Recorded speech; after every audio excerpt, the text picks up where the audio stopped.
Namaste. Welcome to the series Introduction to Vinyasa Yoga, a 5-part series meant for beginners to get used to the flow-based practice of Vinyasa Yoga. What is Vinyasa though?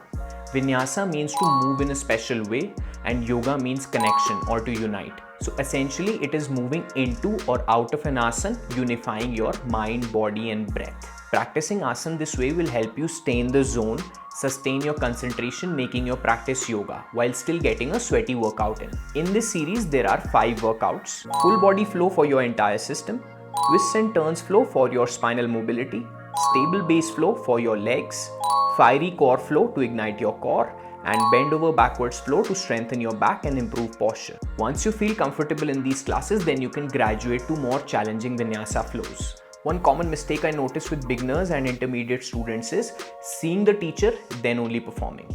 Practicing this way will keep you out of the zone, then bring you back in. You would want to rather stay in the zone, and that will happen once you start listening to the cues and performing. Initially, when an asana or a cue doesn't make sense to you, obviously have a glance and then perform. But once you get comfortable with the cues, form a habit of listening and practicing. While glancing, also make sure you're not in a compromised position. Either be stable in your asana or come out of it and then have a glance. Enough theory, let's practice. Click on the full body flow video on my channel to get started. See you on the mat.